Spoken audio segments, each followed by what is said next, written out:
তখন স্যাম তাকে ডেথ সম্পর্কিত সব কথা বলে দেয়, যেটা কেউ বিশ্বাস করতে পারছিল না। মলি আর স্যামের পর নাথানের পালা ছিল। সে তার কাজে ফিরে গিয়েছে। এক সহকর্মীর সাথে একটি অ্যাসেম্বলি মেশিনের ব্যাপারে তার ঝগড়া হয়ে যায়।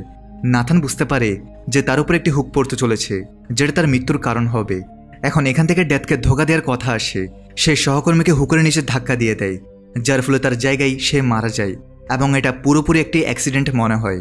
নাথানের রিপোর্ট ড্যানিসকে দেয় এবং সাথে তাকে ডেথের ডিজাইন সম্পর্কেও বলে দেয়, কারণ সে একজন সার্ভাইভার। ড্যানিস তার কথায় বিশ্বাস করে না, উল্টো সে সবকিছু এজেন্ট জিমকে বলে দেয় আর নাথানের কাছে যায়। সে তখন সেই ফ্যাক্টরিতেই ছিল।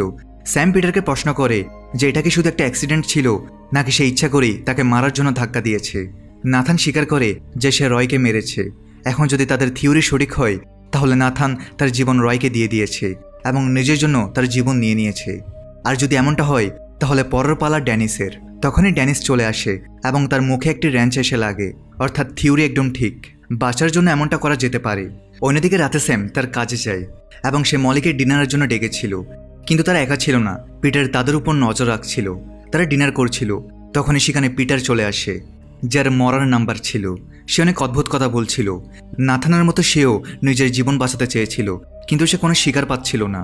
আর যেহেতু সে কথাটাই আটকে ছিল যে যদি ক্যান্ডিস মারা যায়, তাহলে মলি কেন বেঁচে আছে, তাহলে মলিই তার শিকার এবং তার জন্য সহজ টার্গেটও। সে একটি বন্দুক নিয়ে এসেছিল, যেটা দিয়ে সে মলিকে শ্যুট করতে থাকে, কিন্তু স্যাম কোনোভাবে তাকে বাঁচিয়ে নেয়। এজেন্ট জিম গুলির আওয়াজ শুনে এবং সেও রেডি হয়ে যায়। স্যাম এবং মলি দুজনেই কিচেনে চলে যায় এবং পিটার তাদের পিছু পিছু সেখানেও পৌঁছে যায়। সে স্যামকে মেরে অজ্ঞান করে দেয় এবং মলিকে খুঁজতে থাকে। এখন সে স্যামকে এই জন্য মারেনি কারণ তার জীবন নিয়ে সে কি করবে। স্যাম তো এমনিতে তার পরে মরবে। মলি লুকিয়েছিল। তখন এজেন্ট জিম সেখানে পৌঁছে যায়। এজেন্ট জিম পিটারকে গুলি করার আগেই পিটার তাকে মেরে ফেলে।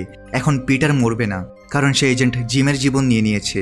তারপরে সে মলিকে মারতে চেয়েছিল, কারণ সে ক্যান্ডিসের পয়েন্টে আটকে ছিল, কিন্তু সে মলিকে মারার আগেই স্যাম তাকে মেরে ফেলে। এখন এখানে স্যাম পিটারকে মেরে ফেলেছে, যার কাছে এজেন্ট জিমের লাইফ স্প্যান ছিল, অর্থাৎ এজেন্ট জিমের লাইফ স্প্যান এখন স্যামের কাছে আছে।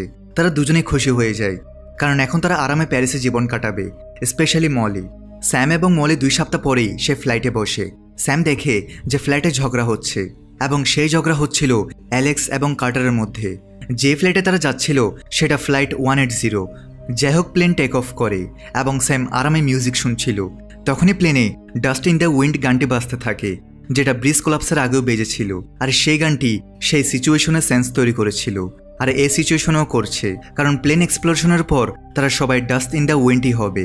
এখন স্যাম খুব ভয় পেয়ে গিয়েছিল, আর তখনই সে জানতে পারে যে একটি ছেলে বলেছিল যে সে দেখেছে এই প্লেনটি ব্লাস্ট হয়ে যাবে।